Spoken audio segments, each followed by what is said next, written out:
Hello everyone, this is Taylor Sterrett from Local 469, bringing you the Local 469 Apprentice announcements with Jory Ballesteros.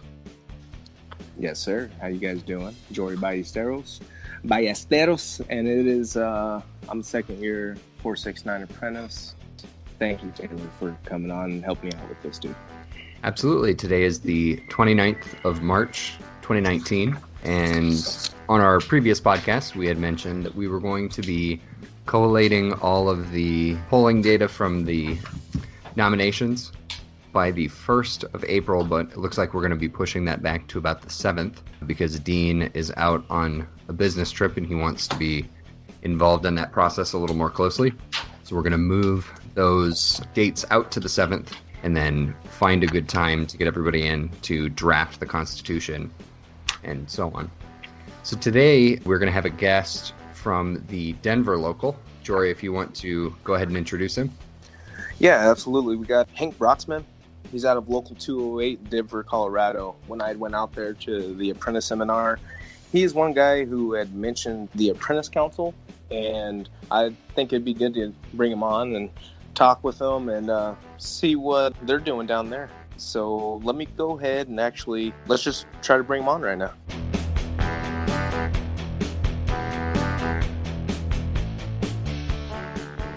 All right, we've got Hank on the line here. Thank you for making the time to come appear on our podcast. Do you think that you could tell us how you got into the trades to start with? Actually, my dad is a sheet metal worker. He basically took and told me to go into the union hall. So he told me to go down and talk to the pipe fitters and then talk to the plumbers and then go talk to sheet metal. And I told him I wasn't going to go to sheet metal because I'm not a big fan of beating ductwork. So the pipe fitters actually picked me up first. And unfortunately, this is my second go around through the apprenticeship program because I actually went through a divorce the first time I was in the program and I missed too much class and basically got told, you got to go. So that's rough. Yeah. But I went and did the non-union thing for a little while, and I figured out that was the really screwed up world. So I actually had a guy that lived down the street that was out of the pipe fitters local, and I talked to him one day, and he told me, go back over there. They're picking up apprentice. So I went back over there, and they made it a little difficult for me to get back into the program, but I was fortunate enough that I was able to. So, and here you are. Yes, and here I am. Right on, man. No, that's cool. That's cool. You're kind of hitting on a lot of struggles that I think apprentices go through, making it through school, going through those life struggles. And yeah. Is it a 5-year program where you're at as well? Yes, it's a 5-year program where I'm at. Right on. What's a typical day like for you go as far as school and work? So typical day is do the 8-hour day at work if we're doing 8 hours. Right now, I was actually laid off for a little while. I just actually took a short call. I'm working 10-hour days, 6/10s right now at a bottling plant. They let us off a little bit early to go run over and get to class on time and everything else. But it's typical day right now is here's your stuff. Go have fun doing your job.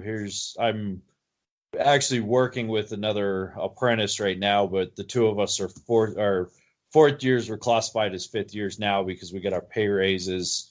We're laid out to do all the stuff we're doing. Our foreman lays us out, and we and him are actually pretty good about stuff. We know what we're doing as far as anything. And what kind of pipe are you touching out there at the bottling plant?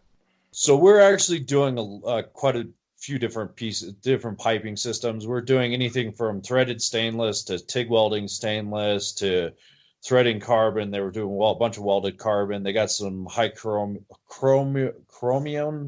piping out there. So then there's some other specialty metal out there. I'm not exactly sure what it is that I haven't seen any of it, but they said something about it being out there.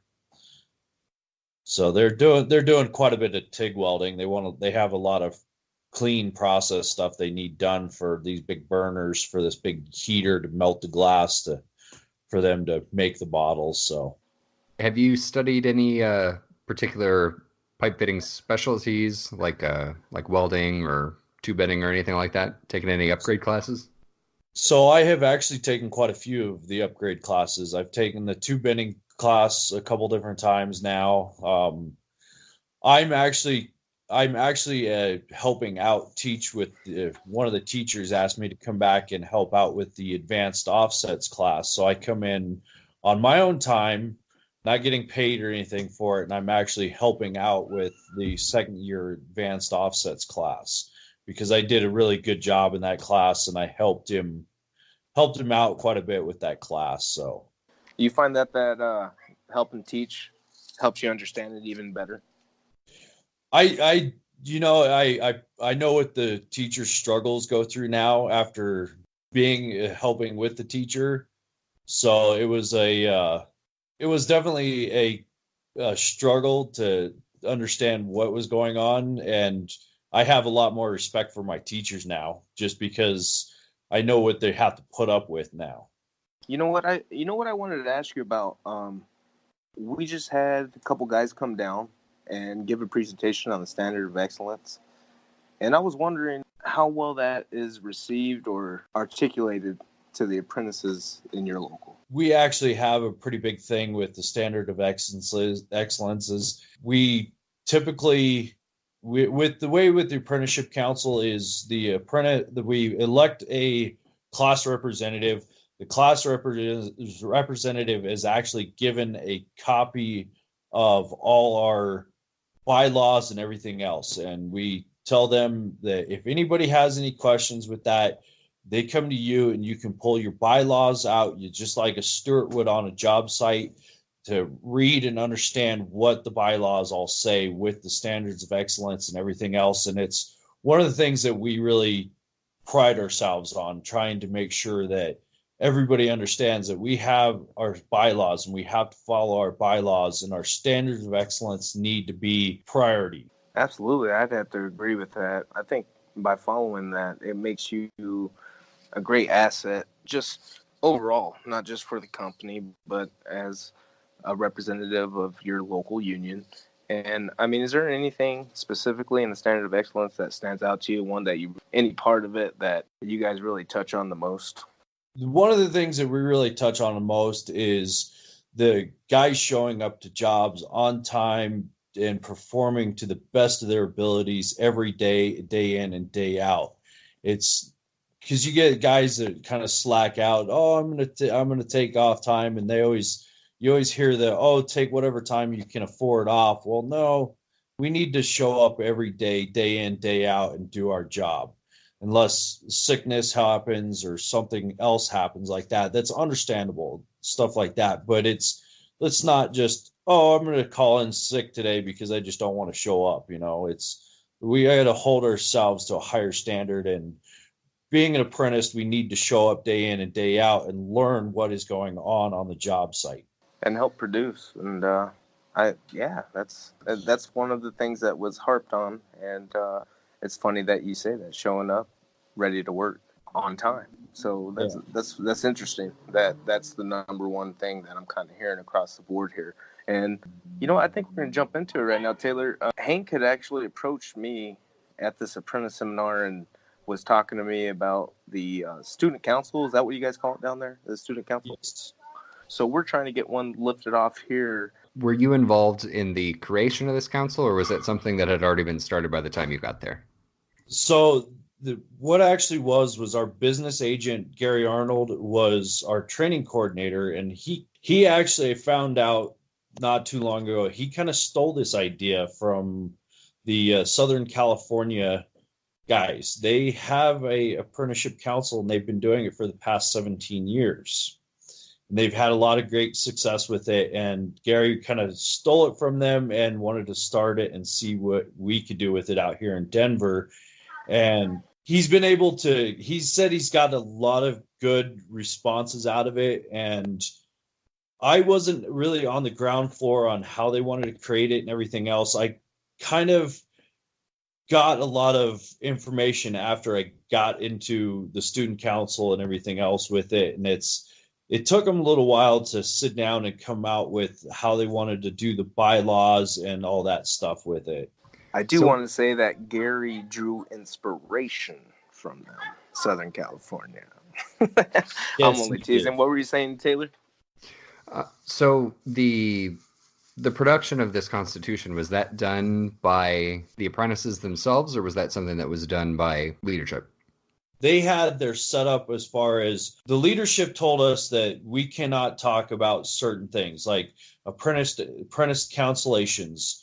We cannot talk about that. That's off the books. It was kind of a setup. They gave us a couple ground rules with it all, but as far as a lot of the other stuff, the part of the other stuff did come directly from the apprentices. As far as we said, okay, we were the ones that came up with the idea. Let's run it like a union meeting. Let's have it set up like the union meeting. Everybody kind of follow. I can't remember what the laws they follow is called off the top of my head at the moment. Where you're able to speak. You speak your mind, not be interrupted, and let everybody hear what is going on with you before somebody answers the question, or it's a courtesy type thing. I forget what the law is called. They have rules for decorum. Yes, that's it. Mm-hmm. So one thing that we've been approached a couple times when Jory and I have been talking about doing this, we've heard apprentices really want to have more representation within the local. Is that something that's done in Denver? Because that to us seems to be something that is outside of the purview of an apprentices council. So we've been able to it's kind of seemed like we've gotten a little bit better of a voice, and we're not a very big voice because we're still apprenticed. But one of the nice things about it is they let us come in and read the minutes at the actual union meeting, like the stewards give the minutes from their meeting and everything else. We just don't submit it as, we basically get up and tell them this is for information only, and we read the minutes from our meeting, and it's to keep everybody involved in it and tell the people that show up to the union meetings this is what the student council is. And a lot of the journeymen that show up to the union meetings have a really good reaction to what we're being able to do, and it's been able to, they look at the apprentice a little bit different. I think since we've been doing this for about a little over 4 years now. One thing I wanted to say, and that really attracted me to this idea, was when you approached me, you told me that you guys were putting on service to the community. And I was wondering, is that a majority of what you guys do, or what kind of responsibilities do you guys take on in the council? One of our biggest goal is what we call our community outreach program. We always try to do a fall event and a spring event, and then kind of a midwinter type event. So this year we actually did another food drive. We were able to get quite a bit of food, and we donated it to one of the food banks here in Denver. I think it's the Food Bank of the Rockies is what it's called. We got a couple good sized crates full of food, and we took it down and donated it to the food bank. We didn't have a lot of big, hey, rah, thank yous for it and everything else, but that's not what we were looking for. So then we actually have the Habitat for Humanity construction build coming up. This year, it's going to be a little bit bigger of an event because they actually have a job site for us to go to. I've got 20 apprentices coming out to that event, including myself. The other thing we're doing here at the end of April is the Boy Scouts of America do a big Boy Scout show. They call it the Scouts Show. One of the weld supply companies out here has a booth set up, so we go out and we help with the kids, and we run them through the